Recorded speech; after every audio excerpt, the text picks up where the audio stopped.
آج کی نوجوان نسل ہالی ووڈ کے فکشنل کریکٹر سپر ہیروز سے بہت زیادہ متاثر نظر آتی ہے۔ انہیں اپنا آئیڈیل مان کر ان کے جیسا بننا اور ان کے جیسا دکھنا چاہتی ہے، یہاں تک کہ ان کے جنون کے اندر کچھ لوگ ایکسٹریم لیول کی سرجریز تک کروا چکے ہیں۔ لیکن اصل حقیقت یہ ہے کہ یہ تمام صرف اور صرف فرضی کردار ہیں، پر آپ کو یہ جان کر حیرت ہوگی کہ اسلام نے حقیقت میں اس دنیا کو کچھ ایسے سپر ہیروز، جنگجو اور وارئرز دیے ہیں جو کہ میدان جنگ کے اندر جب اللہ اکبر کہہ کر اترتے تھے تو کوئی بھی شخص ایسا موجود نہیں تھا جو کہ ان کا مقابلہ کر سکے، جنہیں ساری زندگی کسی شخص نے یا پھر ایک بھی میدان جنگ کے اندر کبھی شکست نہ ہوئی۔ پر افسوس کہ ہماری آج کی زیادہ تر مسلمان نسل شاید ان کے نام اور ان کے کارناموں سے واقف ہو۔ آج کی اس ویڈیو میں ہم اسلامی تاریخ کے کچھ ایسے ہی ناقابل شکست جنگجو سپہ سالاروں کا ذکر کریں گے جو کہ میدان جنگ میں اکیلے ہزاروں کے لشکر پر بھاری تھے۔ نمبر 5، طارق بن زیاد۔ طارق بن زیاد بربر نسل سے تعلق رکھنے والے مسلمان اور بنو امیہ کے جرنیل تھے۔ اموی خلیفہ عبد المالک بن مروان کے دور کے اندر انہوں نے 711 عیسوی میں آج کے دور کے اسپین کی مسیحی حکومت پر قبضہ کر کے پورے یورپ کے اندر مسلم حکومت کا آغاز کیا، جو تقریباً 800 سالوں تک قائم رہی۔ انہوں نے اپنی فوج کے ساتھ کشتیوں پر شمالی افریقہ کے ساحل سے جبرالٹر کو پار کیا اور تمام کشتیوں کو جلا دینے کا حکم دیا تاکہ کوئی بھی سپاہی میدان جنگ کو چھوڑ کر نہ بھاگ سکے۔ طارق بن زیاد انتہائی ذہین اور بہادر سپہ سالار تھے۔ انہوں نے اپنی فوج کو اسی ایک پتھر کے قریب اکٹھا کیا جسے آج کے ٹائم کے اندر جبرالٹر کی چٹان یا جبل الطارق کے نام سے جانا جاتا ہے، اور اسپینش زبان کے اندر اسے آج بھی جبرالٹر کہتے ہیں، جو طارق بن زیاد کے نام سے منسوب ہے۔ پہلی بار طارق بن زیاد کی فتح سے یورپ اسلام کے اندر داخل ہوا۔ جبرالٹر گزشتہ 300 سال سے برطانیہ کے قبضے کے اندر ہے، اور اسی بات پر اسپین اور برطانیہ کا اختلاف آج بھی موجود ہے، اور طارق بن زیاد کا نام تاریخ کے اندر امر ہو چکا ہے کیونکہ 2012 کے اندر برطانیہ کے مرکزی بینک نے جبرالٹر کی حکومت کے لیے 5 پاؤنڈ کا ایک کرنسی نوٹ بھی جاری کیا جس پر طارق بن زیاد کی تصویر موجود تھی۔ یہ اس بات کا اقرار تھا کہ اسپین کی تاریخ کے اندر آج بھی طارق بن زیاد ایک ہیرو کے طور پر امر ہے اور ہمیشہ کے لیے رہے گا۔ آج اسپین کی کوئی 5.5 کروڑ کی آبادی میں سے صرف 20 لاکھ مسلمان اور تقریباً 80,000 کے قریب پاکستانی موجود ہیں۔ نمبر 4، صلاح الدین ایوبی۔ الناصر صلاح الدین بن یوسف بن ایوب، جو کہ عام طور پر صلاح الدین ایوبی کے نام سے جانے جاتے ہیں، ایوبی سلطنت کے بانی اور اس سلطنت کی بنیاد رکھنے والے تھے۔ ایوبی نسل کرد نسل کے مسلم خاندان کی حکومت تھی جس نے 12ویں اور 13ویں صدی کے اندر مصر، شام، یمن، دیار بارکر، مکہ، حجاز اور شمالی عراق پر حکومت کی۔ وہ نہ صرف تاریخ اسلام بلکہ پوری انسانی تاریخ کے مشہور ترین فاتحین، جنگجو اور حکمرانوں میں سے ایک ہیں۔ سلطان صلاح الدین ایوبی اپنے کارناموں کے اندر نور الدین زنگی پر بھی بازی لے گئے، جن کے وہ فوجی کمانڈر تھے، اور نور الدین زنگی کی وفات کے بعد یہ حکمران بنے۔ 1182 تک شام، موصل، حلب کو فتح کر کے انہوں نے اپنی سلطنت کے اندر شامل کیا اور صلیبی سردار سے معاہدہ کیا کہ ہم لوگ مل کر امن کو قائم رکھیں گے، ایک دوسرے پر حملہ نہیں کریں گے۔ لیکن یہ صلیبی سردار، جس کا نام تھا رونالڈ، انتہائی بد زبان، منافق اور وعدہ خلاف قسم کا انسان تھا۔ یہ باقاعدہ رسول پاک صلی اللہ علیہ وآلہ وسلم کی توہین کیا کرتا۔ سلطان صلاح الدین ایوبی نے قسم کھائی تھی کہ اسے اپنے ہاتھوں سے قتل کریں گے۔ 1186 کے اندر ان تمام صلیبی فوجوں نے ایک ساتھ مل کر حجاز مقدس پر حملہ کیا تو سلطان صلاح الدین ایوبی نے انہیں حتین کے مقام پر روک کر بدترین شکست دی، جس میں 30,000 عیسائی مارے گئے اور اتنے ہی تقریباً قیدی بن گئے۔ سلطان نے رونالڈ کا سر خود اپنے ہاتھوں سے قلم کیا اور اس کے بعد بیت المقدس کی طرف بڑھ گئے۔ مسلسل ایک ہفتے کی خون ریز جنگ کے بعد مسیحیوں نے ہتھیار ڈال دیے اور رحم کی درخواست کی، اور یوں 88 سال کے بعد یعنی 88 ایئرز کے بعد فلسطین مسلمانوں کے قبضے کے اندر چلا گیا، جو 1948 تک اسرائیلی ریاست کے وجود سے پہلے تک مسلمانوں کے پاس ہی رہا۔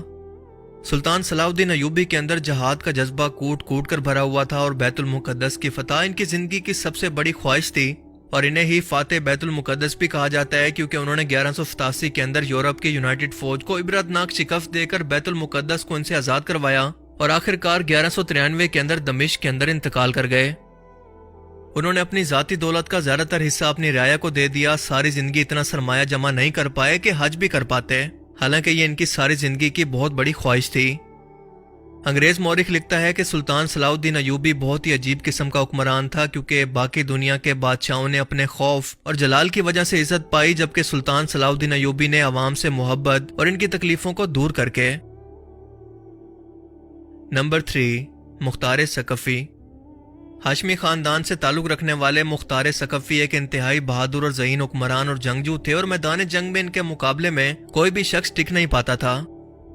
ان کی بہادری کا خوف پورے عالم اسلام کے اندر پھیلا ہوا تھا، اور مختار ثقفی اسلامی تاریخ کے ان چند حکمرانوں میں سے ایک ہیں جنہوں نے بنو امیہ کے خلاف تلوار اٹھائی اور کربلا میں امام حسین علیہ السلام اور ان کے گھر والوں کی شہادت کا بدلہ اپنے ساتھیوں کے ساتھ مل کر چن چن کر ایک ایک قاتل کو قتل کر کے اور ان سے بدلہ لے کر کیا۔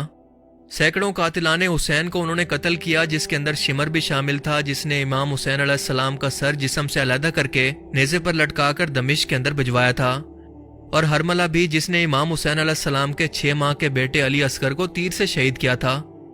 اہل بیت سے ان کی محبت قابل رشک تھی۔ امام حسین علیہ السلام کو شہید کرنے والی فوج کے کمانڈر عمر سعد اور عراق کے گورنر ابن زاد کے سر کو جب امیر مختار نے امام زین العابدین کو بھیجا، جو کہ بیماری کی وجہ سے کربلا کے اندر شہید ہونے سے بچ گئے تھے کیونکہ وہ اپنی بیماری کی وجہ سے مدینہ کے اندر ہی رہ گئے تھے، تو امام زین العابدین نے امیر مختار کے حق کے اندر دعائے خیر فرمائی۔ اسی طرح سے امام محمد باقر نے کہا کہ مختار کو گالی نہ دو کیونکہ اس نے ہمارے قاتلوں کو قتل کیا اور ہمارے خون کا قصاص لیا۔ ان کے والد کا نام ابو عبیدہ ثقفی تھا، جنہوں نے حضرت عمر کے دور کے اندر عراق کی ایک مہم کے اندر سپہ سالار بن کر قیادت کی، جس میں وہ شہید ہو گئے تھے۔ مختار ثقفی کی عبداللہ بن زبیر سے شدید اختلافات کی بنیاد پر جنگ ہوئی۔ ادھر دوسری طرف بنو امیہ کی حکومت اور ان کی نواز رسول صلی اللہ علیہ وآلہ وسلم اور اہل بیت سے دشمنی، جن کے سپاہیوں کو امیر مختار نے خود اپنے ہاتھوں سے قتل کیا تھا، اور اسی وجہ سے ان کا اقتدار ان سے چھن گیا، اور عبداللہ بن زبیر کے بھائی مصعب کے ہاتھوں یہ شہید ہو گئے۔ اور امیر مختار کی دشمنی کے اندر بنو امیہ نے ان کے خلاف خود ساختہ نئی باتیں شامل کر دی کہ انہیں جھوٹا اور نبوت کا دعوے کرنے والا شخص کہہ دیا، لیکن اس سب سے کوئی فرق نہیں پڑا کیونکہ میدان جنگ کے اندر امیر مختار کے لیول کا طاقتور شخص ان کے کارناموں کی وجہ سے تاریخ کے اندر بہت ہی کم دیکھنے کو ملتا ہے۔ نمبر 2، خالد بن ولید۔ تاریخ انسانی کے ایسے واحد کمانڈر جو کہ جب بت پرست تھے نہ تب کوئی جنگ ہارے اور نہ ہی اسلام لانے کے بعد پوری زندگی کے اندر کوئی ایک بھی جنگ ہارے۔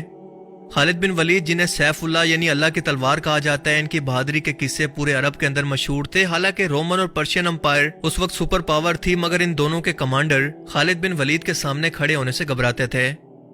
وہ ہمیشہ اپنی فوج کو فرنٹ سے لیڈ کیا کرتے تھے اور میدان جنگ کے درمیان میں مخالف فوج کے اندر گھس کر ان کو قتل کیا کرتے۔ ایک ایک جنگ کے اندر ان کے ہاتھوں سے کئی کئی تلواریں ٹوٹ جایا کرتی۔ اپنی سمجھداری، چلاکی، منصوبہ بندی اور بہادری سے وہ کبھی کوئی جنگ نہیں ہارے۔ رومن اور پرشین امپائر کے لیے وہ ایک بہت ہی ڈراؤنا خواب تھے، اور جنگ موتا کے اندر رسول پاک صلی اللہ علیہ وآلہ وسلم کے حکم پر خالد بن ولید نے جب پہلی بار اسلام قبول کر کے ایک سپاہی کے طور پر شرکت کی تو اس جنگ میں سب سے پہلے کمانڈر تھے زید۔ رسول اللہ صلی اللہ علیہ وآلہ وسلم نے فرمایا تھا کہ اگر زید شہید ہو جائیں تو اس کے بعد کمانڈر ہوں گے جعفر بن ابی طالب، اور ان کے بعد عبداللہ بن رواحہ کو اپنا کمانڈر چننا، اور اس کے بعد اپنے مشورے سے کسی بھی شخص کو چن لینا۔ ایک ایک کر کے یہ تمام کمانڈر شہید ہو گئے۔ سامنے رومیوں کے ہرکل بادشاہ کی تقریباً 1 لاکھ کی فوج موجود تھی۔ ایسے میں مسلمانوں نے فوج کے ایک سپاہی خالد بن ولید کو اپنا سپہ سالار منتخب کیا اور جھنڈا ان کے ہاتھوں میں دے دیا۔ حضرت خالد بن ولید نے میدان جنگ کے اندر ایک پرجوش اور ولولہ انگیز تقریر کی، اور اس کے بعد اچانک سے رومیوں پر حملہ کر دیا۔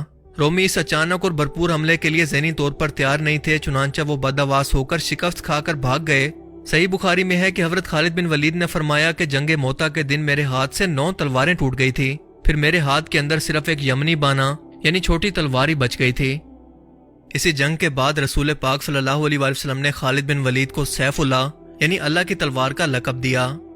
آپ نے فرمایا کہ خالد بھی کیا خوب آدمی ہے، یہ اللہ تعالیٰ کی تلواروں میں سے ایک تلوار ہے جسے اس نے کفار اور منافقین پر کھینچا ہے۔ نمبر 1، علی بن ابی طالب۔ اسلامی تاریخ کے اندر سب سے بہادر کمانڈر اور سپہ سالار کی بات ہو تو مولا علی علیہ السلام کے سوا بھلا یہ کون ہو سکتا ہے؟ وہ اللہ کے شیر یعنی حیدر تھے۔ وہ جس بھی جنگ کے اندر اترا کرتے تھے اس میں کبھی بھی شکست نہیں کھاتے تھے۔ آپ بچوں میں سب سے پہلے اسلام لانے والے شخص تھے جن کی تربیت خود رسول پاک صلی اللہ علیہ وآلہ وسلم نے کی۔ رسول اللہ کے لیے آپ ان کے بچوں کی طرح تھے۔ مولا علی علیہ السلام رسول پاک صلی اللہ علیہ وآلہ وسلم کو اپنی جان سے بھی بڑھ کر پیار کیا کرتے اور ان کی حفاظت کے لیے ہر ممکن کوشش کرتے۔ چھوٹی بڑی تمام جنگوں کے اندر ان کے ساتھ رہا کرتے تھے سوائے غزوہ تبوک کے، جب رسول پاک صلی اللہ علیہ وآلہ وسلم نے خود سے انہیں کہہ کر مدینہ پر لوگوں کی حفاظت کے لیے چھوڑا کہ دشمن پیچھے سے حملہ نہ کر دے، اور فرمایا کہ علی تجھ سے میری وہی نسبت ہے جو کہ ہارون کی موسیٰ سے تھی، یعنی جیسے موسیٰ علیہ السلام کوہ طور پر ہارون علیہ السلام کو اپنے لوگوں کے پاس چھوڑ کر چلے گئے تھے، بالکل ویسے ہی میں بھی ان لوگوں کو تمہارے پاس چھوڑ کر جا رہا ہوں، پر میرے بعد کوئی نبی نہیں، کیونکہ حضرت ہارون علیہ السلام بھی نبی تھے۔ مولا علی علیہ السلام کی بہادری کو چھوٹی سی ویڈیو کے اندر ایکسپلین کرنا ممکن نہیں، بس آپ یہ جان لیں کہ میدان جنگ کے اندر وہ سب سے آگے بڑھ کر ہمیشہ نہ صرف مسلمانوں کو لیڈ کرتے بلکہ عرب کے کفار کو یا ان کے سپہ سالاروں کو سب سے پہلے خود قتل کیا کرتے۔ آپ کی بہادری کا پورے عرب کے اندر چرچا تھا، جنہوں نے غزوہ خیبر پر مرب جیسے پہلوان کو قتل کیا، جو اکیلا کئی لوگوں پر بھاری تھا اور لوگ صرف اس کا نام سن کر اس کا سامنا کرنے سے ڈرتے تھے۔ مولا علی علیہ السلام نے خود جنگ خیبر کے موقع پر قلعے کے دروازے کو اکھاڑ کر پھینک دیا، جس کو کئی لوگ مل کر بھی نہیں اٹھا سکتے تھے۔ آپ نے بنو امیہ کے خلاف جنگ جمل، جنگ صفین اور خوارجیوں کے خلاف جنگ نیروان بھی لڑی، اور ہر جنگ کے اندر آپ کو اللہ کی طرف سے فتح نصیب ہوئی۔ حضرت علی کے جیسا بہادر، نیک، سمجھدار اور رسول اللہ صلی اللہ علیہ وسلم کے راستے پر چلنے والا خلیفہ دنیا نے ان کے بعد نہ کبھی دیکھا اور نہ کبھی ان کے جیسا کوئی اور ہوگا، کیونکہ وہ بلا شبہ اسلامی تاریخ کے سب سے بہادر، ذہین اور نیک جنگجو اور حکمران تھے، جو کہ میدان جنگ کے اندر کبھی بھی دشمن کے سامنے نہ جھکے اور نہ کبھی جیت کے بغیر واپس مڑے۔ تو کیا آپ لوگ اسلامی تاریخ کے ان سپر ہیروز کے بارے میں آج سے پہلے جانتے تھے؟ مجھے کمنٹ سیکشن میں ضرور بتانا۔ اب میں ملوں گا آپ سے ایک ایسی نئی انٹرسٹنگ ویڈیو میں۔ اپنا بہت سارا خیال رکھیے گا۔ Thanks for watching this video. اللہ حافظ۔